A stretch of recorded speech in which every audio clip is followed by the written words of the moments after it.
India ageing report 2023 संयुक्त राष्ट्र की ये रिपोर्ट आपको ये बताती है कि साल 2050 तक भारत में 20% से ज़्यादा लोग बुजुर्ग होंगे, यानी कि उनकी उम्र 60 से ज़्यादा होगी। 2050 तक भारत में हर 100 में से 20 या 21 इंसान बुजुर्ग होंगे। आज इस बारे में बात करना क्यों ज़रूरी है? क्योंकि एक ऐसी बीमारी है जो जिन आम बीमारियों के बारे में आप जानते हैं उनसे भी ज़्यादा कॉमन है, लेकिन आपको उसके बारे में पता नहीं। हर 9 में से 1 महिला स्तन कैंसर का शिकार होती है, लेकिन आप ये जानकर हैरान हो सकते हैं कि हर 5 में से 1 महिला ऑस्टियोपोरोसिस की शिकार होती है। ये कितना गंभीर है? बढ़ती उम्र के साथ एजिंग होते इंडिया के साथ इस बीमारी के बारे में बात करना कितना ज़रूरी है और इसके जोखिमों के बारे में जानना भी बेहद ज़रूरी है। इसी पर बात करने के लिए एनडीटीवी देखने वाले लोगों के लिए जो नए नहीं हैं, डॉक्टर ईश्वर बोरा हमारे साथ हैं। सबसे पहले सर, आखिर ये है क्या और होता कैसे है? Anita, thank you very much ये इस छुपे हुए तथ्य को बताने के लिए कि ऑस्टियोपोरोसिस क्या है। ऑस्टियोपोरोसिस कोई बीमारी नहीं है, ये एक साइलेंट किस्म का सिम्टम बोल सकते हो या साइलेंट किस्म का प्रोसेस बॉडी में जो चल रहा है उसको ऑस्टियोपोरोसिस बोलते हैं। ऑस्टियोपोरोसिस दर्द नहीं होता है, ऑस्टियोपोरोसिस कोई सिम्टम एज सच नहीं आते हैं। जब ओल्ड एज के साथ में बंदा छोटे से भी घर में फॉल कर जाता है तो फ्रैक्चर कर जाता है। ज़्यादातर फ्रैक्चर जो होते हैं वो कूल्हे के होते हैं, स्पाइन के होते हैं, वर्टिब्रा के फ्रैक्चर होते हैं। ऑस्टियोपोरोटिक वेस्ट कंप्रेशन बोलते हैं, या जो नेक फीमर फ्रैक्चर आपने बहुत कॉमन नाम सुना होगा, उसका मुख्य कारण ही ऑस्टियोपोरोसिस है, या टेक्निकल टर्म में बोलोगे उसको फ्रेजिलिटी फ्रैक्चर बोलते हैं। और अनीता, आपने बहुत सही बोला है कि एजिंग इंडिया, अभी आपने सब ने जाना होगा कि हम लोग प्राउड कर रहे हैं कि we are most productive young population, सबसे ज़्यादा है हमारे पास। हमारे प्राइम मिनिस्टर भी इस बात को लेके बोलते रहते, पर आप आने वाले 20 सालों में देखो वो पॉपुलेशन क्या होगी, वो पॉपुलेशन एजिंग होगी। सो उस एजिंग के अंदर क्या क्या समस्या आएगी, तो वो है ऑस्टियोपोरोसिस। जो आपने भी बताया कि हर 5 में से 1 महिला को ऑस्टियोपोरोसिस है, तो मैं तो रादर कहूँगा कि 40 साल के बाद ऑलमोस्ट हर 2 में से 1 महिला को ऑस्टियोपोरोसिस होगा, यदि हम सबका स्क्रीनिंग करें, डायग्नोस करें। 40 डॉक्टर, आपने बात की उम्र की 40 साल के बाद। मेरे पास नेशनल लाइब्रेरी मेडिसिन का कुछ डेटा है जिसके अनुसार पुरुषों में 7% के आसपास और महिलाओं में 37% के आसपास इसके केसेस देखे जाते हैं। अब अगर उम्र के हिसाब से बात करें तो महिला और पुरुषों में बहुत डिफरेंस है। जैसा कि 50 की उम्र में पुरुषों में 4% होता है और महिलाओं में 15। ये बढ़ते बढ़ते अगर 80 की उम्र तक जाएं तो पुरुषों की तुलना में ये महिलाओं में 85% होता है। तो क्या कुछ कहा जा सकता है कि ये बायस्ड है, ये महिलाओं को लिंग भेद करता है, महिलाओं को ज़्यादा प्रभावित करता है? नहीं अनीता, ऐसा नहीं है। ये भगवान ने बनाई हुई ह्यूमन बॉडीज़ है कि मेल फीमेल का अपना जो हार्मोनल स्ट्रक्चर है, हार्मोनल जो सिस्टम है, वो मेल और फीमेल्स का थोड़ा डिफरेंट है। बिकॉज फीमेल्स को रिप्रोडक्टिव फंक्शन दिया है भगवान ने, तो उसके लिए स्पेशल अलग से हार्मोन्स भी दिए हैं। और एक मीनोपॉज का जो नाम सुना होगा आपने, तो मीनोपॉज की उम्र भी घटती जा रही है हमारे कंट्री में। आप देखोगे तो पहले कहीं 50-52 होती थी, अब 48, 46, इवन लोग आज 43, 44 के भी मिलते कि हमारा मीनोपॉज हो गया।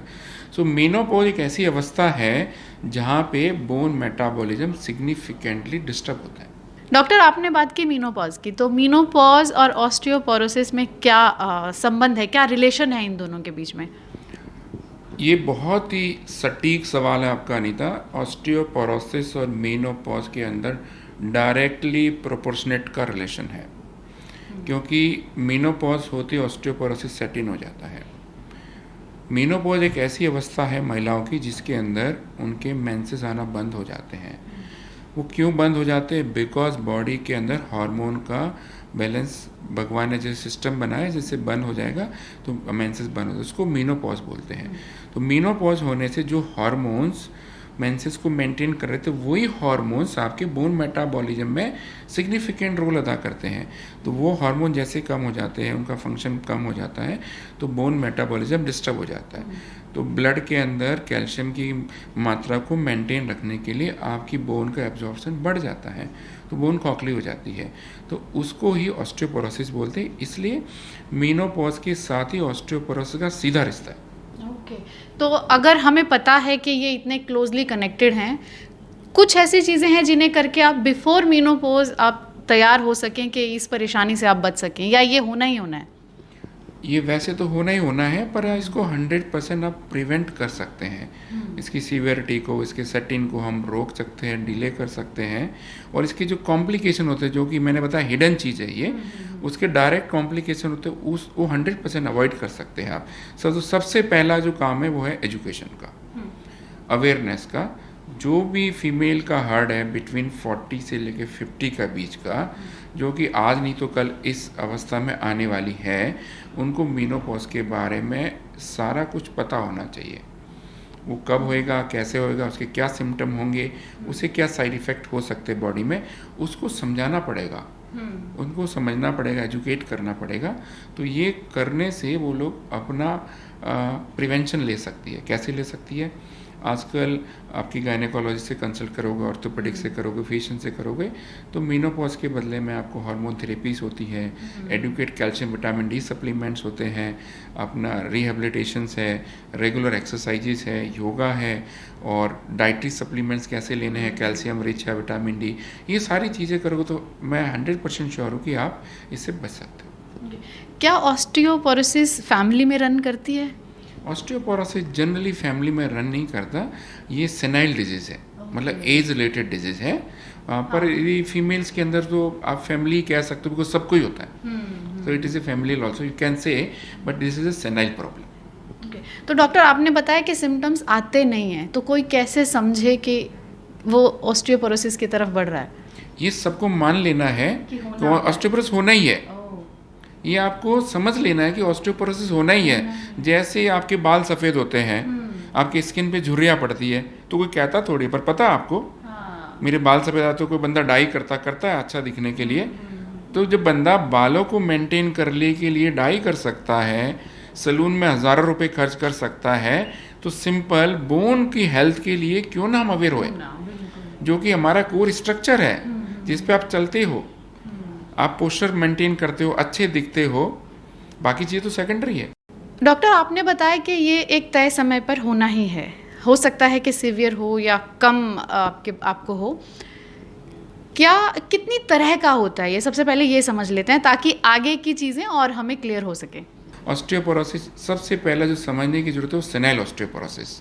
सेनाइल मतलब एज रिलेटेड, हमें उसी पे फोकस करना चाहिए। बाकी ऑस्टियोपोरोसिस होते हैं, कैंसर के पेशेंट हो जाते हैं, फ्रैक्चर के पेशेंट्स को हो जाते हैं, या पेशेंट चलते नहीं हैं, या कोई ऑटोइम्यून डिजीज़ हो जाती है, उनको भी ऑस्टियोपोरोसिस होता है। वो अर्ली एज में भी हो सकता है, रूमेटॉइड आर्थराइटिस वाले को हो सकता है, एंकालोजिंग आर्थराइटिस वाले को, किसी भी तरह की आर्थराइटिस है उसके अंदर भी ऑस्टियोपोरोसिस होते हैं। यदि मोबिलिटी कम हो जाती है, चलता पेशेंट कम है, इसको बोल सकते हैं कि इमोबिलिटी वाली स्टेज, उनको ऑस्टियोपोरोसिस होता है कि, या जॉइंट्स का, मसल्स का फंक्शन नहीं कर पाता बंदा, उनको भी बड़े बड़े ऑस्टियोपोरोसिस हो सकता है।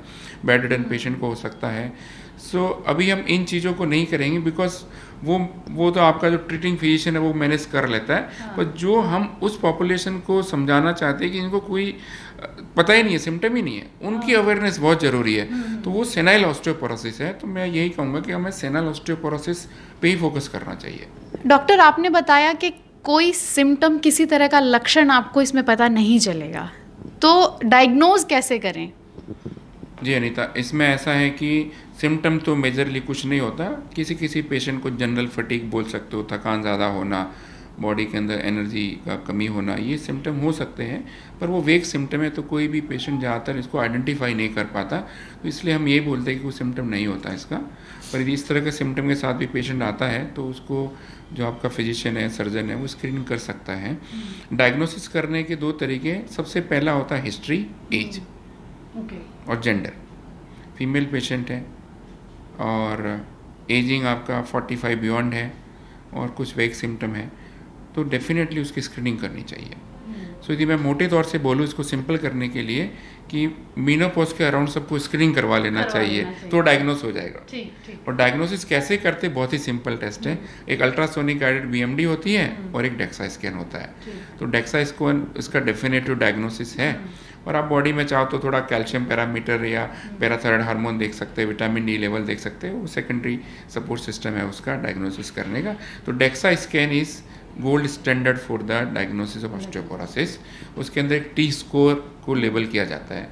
यदि वो आपका टी स्कोर 1 to 2.5 है माइनस में, तो आप ऑस्टियोपेनिक हो, और -2.5 के बियॉन्ड है तो आपको ऑस्टियोपोरोसिस है। और इन दोनों में क्या फ़र्क है? यस, -1 से लेके 2.5 तक टी स्कोर है, इसका मतलब ऑस्टियोपोरोसिस की फेज में एंटर कर चुके हो, जहाँ पे आप इसको 100% रोक सकते हो by treatment, by dos and don't, by diet.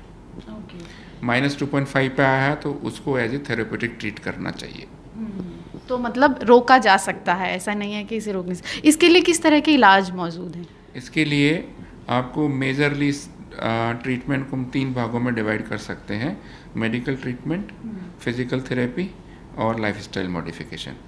Medical therapy के अंदर कैल्शियम, विटामिन डी सप्लीमेंट, और उसके लिए ऑस्टियोपोरोसिस की ड्रग्स आती है। ऑस्टियोपोरोसिस की ड्रग्स मेनली जो एल्ड्रोनेट्स होते हैं वो देते हैं हम लोग, और पैराथायराइड हार्मोन के इंजेक्शंस देते हैं। अभी डेनिसुमाब भी नई एक ड्रग आई है, वो भी देते हैं। और अभी फ्यूचर रिसर्च भी चल रहा है इस पर, जिसको बायोलॉजिकल ट्रीटमेंट बोलते हैं, वो भी काफ़ी अभी अवेलेबल होने वाले हैं। तो वो भी एक ऑस्टियोपोरोसिस के लिए एक माइलस्टोन साबित होंगे। सो ट्रीटमेंट अवेलेबल है, पर सबसे इम्पोर्टेंट है कि इसको डायग्नोस करना टाइमली, और उसको कॉम्प्लिकेशन से बचना, और पूरा टाइम से ट्रीटमेंट लेना। डॉक्टर, यहाँ पे 2 चीज़ें आई। आपने ट्रीटमेंट में 3 चीज़ें इंपॉर्टेंट बताई, जिसमें से एक था लाइफस्टाइल।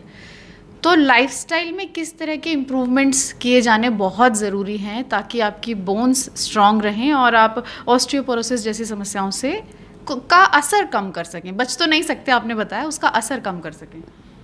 हमारे यहाँ पे देखो, मेल और फीमेल का वर्किंग स्टाइल देखेंगे तो फीमेल्स को जॉब भी करना, घर का भी काम करना है। सो वो डबल रिस्पॉन्सिबिलिटी, तो उसमें खुद पे ध्यान कम दे पाती है वो। चाहे वो किसी भी ऑफिस में काम करती है, चाहे कंपनी में काम करती है, उनको पता सब है, पर उनकी मजबूरी है। तो किसी ना किसी तरीके से हमें इस साइकिल को ब्रेक करना पड़ेगा, हमारे लिए टाइम निकालना पड़ेगा। और रेगुलर एक्सरसाइज इसका की मंत्र है कि आप उसी से ठीक हो सकते हैं। बोन की माइल्ड लोडिंग एक्सरसाइज, बोन को जब लोड करते हो तो बोन की स्ट्रेंथ बढ़ती है, लोड लेने की उसमें स्ट्रेंथ आती है। तो हल्की सी बोन की लोडिंग एक्सरसाइज, स्ट्रेचिंग, साइकिलिंग और वेट बेरिंग एक्सरसाइज बोल सकते हो, यदि टेक्निकल बोलो तो हल्की सी वेट बेरिंग एक्सरसाइज करेंगे तो 100% आप बोन और मसल क्वालिटी अच्छा रहेगा, तो ऑस्टियोपोरोसिस नहीं होगा आपको। आपने जवाब दिया था कि महिलाओं को मेनोपॉज के तुरंत बाद एक बार जांच करा लेनी चाहिए। वहाँ बैठे पुरुष भी ये जानना चाहते हैं कि वो किस उम्र में जाकर जांच कराएं।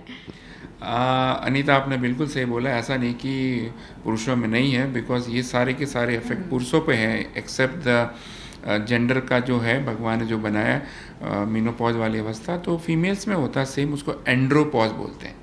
जबकि मेल्स के अंदर भी जो टेस्टोस्टेरोन हार्मोन्स वगैरह कम होने लगते हैं तो उनकी बोन भी वीक होती है, पर वो स्टेज थोड़ी लेट आती है, वो 55-60 के आसपास आती है, उसको एंड्रोपॉज बोलते हैं। तो पुरुषों को भी ये मेरी सलाह है कि सेम इसी प्रिंसिपल को फॉलो करें और अपनी बोन को मजबूत रखें। कुछ ऐसा भी है कि किसी पर्टिकुलर बॉडी पार्ट को ये ज़्यादा इफेक्ट करता है? यस, जो ऑस्टियोपोरोसिस है मेनली आपकी 3 जगह को ज़्यादा अफेक्ट करता है। एक आपका हिप एरिया है, पेल्विस को, स्पाइन को, और जो कलाई है, रिस्ट को। तो आपने उम्र में दराज में लेडीज़ में हल्का सा गिर जाती है, उनकी रिस्ट फ्रैक्चर हो जाती है, गुला फ्रैक्चर हो जाता है, स्पाइन की हड्डी दब जाती है। 3 जो फ्रैक्चर है मुझे लगता है हमारे परिवार में किसी न किसी ने देखे होते हैं कि दादी माँ की स्पाइन में थोड़ी हड्डी दब गई है, या कूल्हे का फ्रैक्चर हो गया, रिस्ट के अंदर फ्रैक्चर हो गया। तो ये तीनों फ्रैक्चर मेनली एल्डरली पेशेंट के अंदर ऑस्टियोपोरोसिस इंड्यूस ही होते हैं, अनटिल अनलेस कोई अदर कॉज किसी के होता है। हम ये तो समझ चुके हैं कि ऑस्टियोपोरोसिस होना ही होना है, लेकिन इसके असर को किस तरह से कम किया जा सकता है? डॉक्टर से जानते हैं वो टिप्स जो आपको सेहतमंद रहने में मदद कर सकते हैं। ऑस्टियोपोरोसिस से बचने के लिए सबसे पहला महत्वपूर्ण टिप्स ये है कि टाइमली डायग्नोस करना। तो अपनी वक्त रहते स्क्रीनिंग करवा लेनी चाहिए। दूसरा, आप बचपन से ही, आप यदि किसी के पेरेंट हैं तो बच्चों को मोटिवेट करना है, पेरेंट्स को मोटिवेट करना है कि वो रेगुलर एक्सरसाइज करे, हेल्दी डाइट खाए, प्रॉपर सन एक्सपोजर ले, विटामिन डी कैल्शियम का बैलेंस रखें। दूसरी बात, यदि डायग्नोस हो जाता है तो उसके बाद उसका प्रॉपर ट्रीटमेंट लेना, क्योंकि इसके कोई सिम्टम नहीं होते। ये मैं फिर आगाह करना चाहता हूँ, इसके कोई सिम्टम नहीं है और होना ही होना है, और हो जाता है ये, तो उसका टाइमली ट्रीटमेंट लेना। सो इसको शॉर्ट में यदि बता जाए, timely diagnosis, awareness, regular exercise, good dietary habits, इसके अंदर कैल्शियम, विटामिन डी, प्रोटीन, रागी, इस तरह का फ्रूट्स, ग्रीन वेजिटेबल्स, ये सारी चीज़ें लेंगे तो ठीक रहेंगे, और टाइमली होने पे ट्रीटमेंट लेंगे। शुक्रिया डॉक्टर। तो ये थे हमारे साथ डॉक्टर ईश्वर वोरा, जिन्होंने आपको पूरी जानकारी दी। ऐसे ही और इन्फॉर्मेटिव वीडियोस के लिए हमारे साथ जुड़े रहिए और NDTV देखते रहिए।